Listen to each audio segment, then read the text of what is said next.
The art of intervention. Consider this scenario. You are in the kitchen preparing dinner when you see your 3-year-old child reach to grab a pot on the stove. Without hesitation, you intervene to avert a potential disaster, and you spring into coaching mode to educate your child about the potential hazard, reinforcing the do's and don'ts. The next day, you're at work and see someone standing on a chair attempting to reach a folder on a bookshelf. Or you're in the field and see someone reaching outside a scaffold to open a hard-to-get valve. Ask yourself, are you just as willing to intervene in these sorts of situations? Dealing with difficult situations. When it comes to safety, how willing are we to speak up if something doesn't look or feel right? How much time do you spend observing and being part of safety interactions in your workplace? This animation explores the challenges of intervention and shares some tips on the courage to intervene and the character to accept. Learning to intervene. Intervention is a skill that can be learnt, but it takes practice and a consistent approach. We also need to know how to have quality conversations about safety. Fundamentally, everyone needs to possess chronic unease and have daily conversations about no harm to people or the environment. In our language, Goal Zero. Increasing safety conversations and intervening when required will help deliver Goal Zero. But intervention is a choice. We make the decision to speak up or stay quiet. Courage to intervene. There are 5 main factors to a good intervention. That is, 1. Make a connection. 2. Be attentive. 3. Seek to understand what you see or hear. 4. Explore options. 5. Seek a commitment on actions. Let's explore each element. Connection.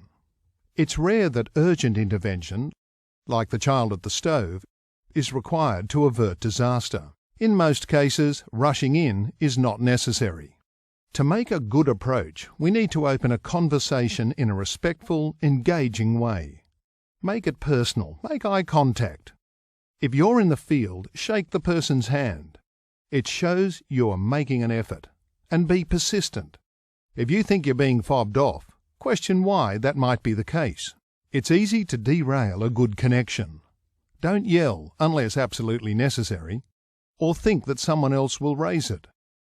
It's much better to have a what-if conversation than an if-only conversation. Nor should you wait to raise a problem. Interventions are best done on the spot. This can take great courage, but if your motivation is clear, you can retain your credibility, even if it's a tough message to deliver. Attentive. Being attentive is about being in the moment and listening to what someone has to say in return. Maintain your eye contact, nod your head, affirm your understanding, even if it's just, yeah, I understand. Paraphrasing and verifying your observations demonstrates your level of engagement. Seek to understand. Intervening needs to be about two-way, respectful communication. Keep the focus on what you saw, heard, or smelt. Be specific. Give the details. Who, what, when, where. No one can argue with this. Declare what you know, if anything, about the issue observed, but don't act like the expert. Up until your intervention, they were in control. You're just commenting on what you saw, heard, or smelt. Focus on the issue at hand or behaviour. Refrain from making premature judgments of the person. Give the other person a chance to have their say. Explore options. Exploring options is not about imposing your will. It's agreeing between you how to safely move forward. Include what you would want to see happen and explain why. A simple question to ask here is there a safer way to perform this task, and if so, what is it? To do this may require a change in the individual's behaviour, for example, I realise that I took a shortcut using a chair to reach for the top shelf. Change in practice. Don't store materials on the top shelf. Or change in equipment. Perhaps a footstool is a better option? If the person's view is different, seek to understand why. Agree what, if any, follow-up is required. Paraphrase what you heard from them to make sure you're on the same page. Explain your part, understand theirs. Commitment. A good intervention should end just as well, if not better, than it started. Making this happen involves being clear about what you do when you leave, making sure you follow up any actions that you commit to, and saying thank you. If the person accepted the intervention, give them the courtesy of thanking them. It goes a long way. Intervention works both ways. We've talked through the 5 elements of a good intervention and discussed what could derail this. But I did say intervention was a two-way conversation. Let's look at the other piece that is critical. We call that character to accept. Character to accept. How you respond to the intervention can either make or break it. Are you the sort of person who is open or dismissive to feedback? Acceptance takes practice and maturity. Saying thank you means you appreciate their concern. Intervention usually comes from a good place. Make sure you listen to why someone is intervening. Remember, 2 ears, 1 mouth. Best to use them in that ratio. Let the intervener explain what they saw, what they heard. That becomes the basis for your conversation. If they've misunderstood, do them the courtesy of explaining what's gone on. Appreciate that it may have taken bravery on the part of the intervener to speak up, particularly if they are less experienced than you. So don't fob them off. If you have a good reason for dismissing their concerns, then explain why now might not be a good time to interrupt. Attack is not the best form of defense. Speaking up.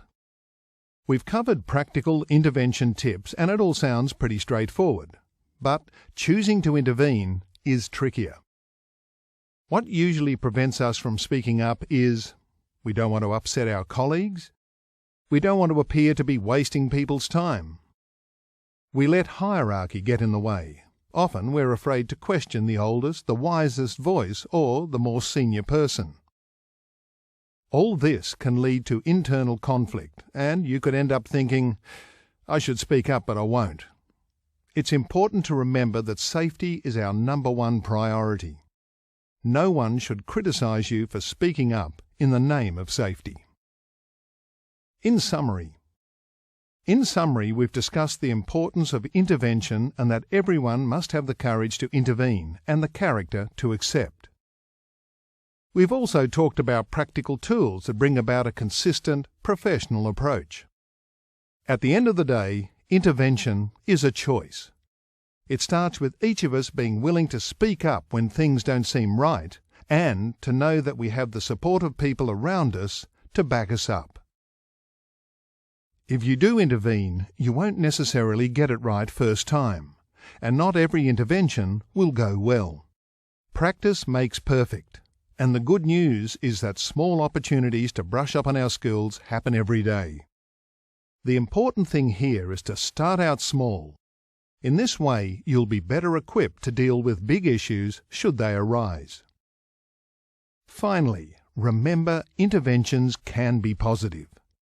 If we give feedback when things are going well, this only serves to promote goal zero behaviours. And if we do this, we'll create a goal zero business. And a goal zero business is a good business.